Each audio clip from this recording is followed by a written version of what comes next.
قلبي دوما يغمرني من فيض ضياء. آيات المولى تدفعني نحو العليا، والكون الواسع في صدري أحضنه أرضا وسماء. يا ربي قد نلت منايا وبختم كتابي.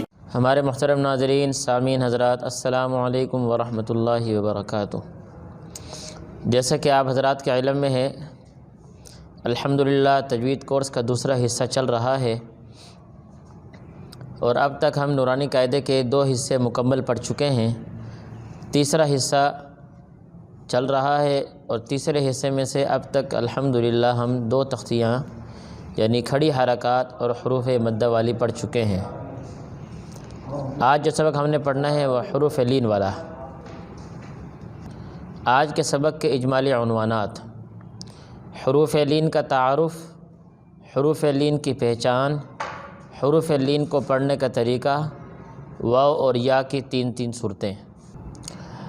اس تختی کو پڑھنے کے 3 طریقے، حروف لین اور حروف مدہ میں فرق، 4 غلطیوں کی نشاندہی، حروف لین کی تختی کی ترتیب۔ اب ہم چلتے ہیں تفصیل کی طرف۔ حروف لین کا تعارف۔ لین کا معنی ہے نرمی، اسی وجہ سے ان حروف کو نرم کر کے پڑھتے ہیں۔ واو ساکن اور یا ساکن سے پہلے جب زبر ہو تو ان دونوں کو حروف لین کہتے ہیں۔ حروف لین کی پہچان: واو ساکن اور یا ساکن سے پہلے جب زبر آ جائے تو ان دونوں کو حروف لین کہتے ہیں، جیسے خوف، صیف۔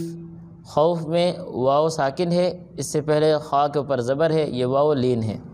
صیف یا ساکن ہے، یا سے پہلے صاد کے اوپر زبر ہے، یہ یا لین ہے۔ ان دونوں کو حروف لین کہتے ہیں۔ حروف لین کو پڑھنے کا طریقہ: حروف لین کو نرم آواز کے ساتھ جلدی سے معروف پڑھتے ہیں، اور حروف لین کو آدھے الف کے برابر کھینچ کر پڑھتے ہیں، اس سے زیادہ نہیں کھینچتے۔ اس تختی کی پڑھنے کو 3 طریقے، جس طرح کہ پیچھے ہر سبق میں بتاتے آئے ہیں کہ ہر تختی کو 3 طریقوں سے پڑھا جاتا ہے، اسی طرح اس تختی کو بھی 3 طریقوں سے پڑھتے ہیں۔ پہلا طریقہ شروع سے آخر تک جوڑ کے ساتھ پڑھنا، دوسرا طریقہ شروع سے آخر تک رواں پڑھنا، تیسرا طریقہ آخر سے شروع تک الٹا رواں پڑھنا۔ واو اور یا کی 3 صورتیں۔ واو کی 3 صورتیں: واو متحرک، واو مدہ، واو لین۔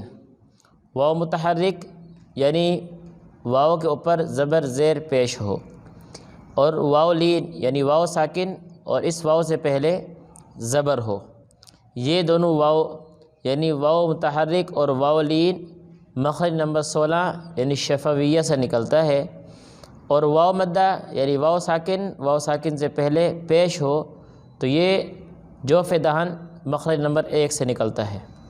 یا کی 3 صورتیں: یا متحرک یعنی یا کے اوپر زبر زیر پیش ہو، یا لین یعنی یا ساکن اس سے پہلے زبر ہو۔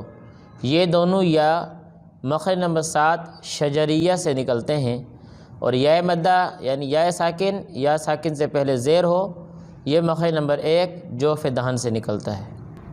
حروف مدہ اور حروف لین میں فرق: لکھنے کے اعتبار سے فرق یہ ہے کہ واو ساکن سے پہلے زبر ہو تو یہ واو لین ہے، یا ساکن سے پہلے زبر ہو تو یہ یا لین ہے، اور واو مدہ واو ساکن سے پہلے پیش ہو تو یہ واو مدہ ہے، یا ساکن سے پہلے زیر ہو تو یہ یا مدہ ہے۔ پڑھنے کے اعتبار سے فرق یہ ہے کہ لین والے حروف کو یعنی واو اور یا لین کو نرمی کے ساتھ بغیر کھینچے پڑھتے ہیں، جبکہ حروف مدہ الف واو یا کو 1 الف کے برابر کھینچ کر پڑھتے ہیں۔ 4 غلطیوں کی نشاندہی: نمبر 1، لین ادا کرتے وقت اس بات کا خیال رکھا جائے کہ زبر کو پورا ادا کیا جائے، آدھی زبر نہ پڑی جائے۔ نمبر 2، حروف لین ادا کرتے وقت اس بات کا خیال رکھنا کہ حروف لین کو بغیر کھینچے پڑھا جائے، کھینچنا نہیں ہے۔ نمبر 3، حروف لین کو مجہول بھی نہیں پڑھنا بلکہ معروف ادا کرنا ہے۔ نمبر 4، واو اور یا کو پورا ادا کرنا، آدھی واو اور آدھی یا ادا کرنا یہ ٹھیک نہیں ہے۔ یہ 4 غلطیاں ہیں، ان غلطیوں سے بچنا چاہیے۔ آخر میں اس تختے کی ترتیب، جیسے کہ پیچھے ہر تختے کی ہم ترتیب بتلاتے آئے ہیں کہ ہر ترتیب کو مرتب کرنے میں کچھ نہ کچھ حروف کی رعایت رکھ کر اور مخارج کی رعایت رکھ کر تختے کو مرتب کیا گیا ہے۔ اس تختے کو مرتب کرنے میں بھی ایک چیز کو مد نظر رکھا ہے کہ شروع میں ان حروف کو ذکر کیا گیا ہے جو حروف زبان اور دانتوں سے ادا ہوتے ہیں۔ مخارج والے سبق میں ہم نے پڑھا تھا زبان سے ادا ہونے والے حروف کل 18 ہیں، جن میں سے 5 حروف وہ ہیں جو زبان اور تالو سے ادا ہوتے ہیں، 13 حروف وہ ہیں جو زبان اور دانتوں سے ادا ہوتے ہیں۔ تو اس تختے کے شروع میں ان حروف کو ذکر کیا گیا ہے جو زبان اور دانتوں سے ادا ہوتے ہیں، آخر میں ان حروف کو ذکر کیا گیا ہے جو حلق، ہونٹ اور جو سے ادا ہوتے ہیں۔ یہ ہمارا سبق آج کا مکمل ہوا۔ اجازت چاہیں گے آپ سے۔ السلام علیکم ورحمۃ اللہ وبرکاتہ۔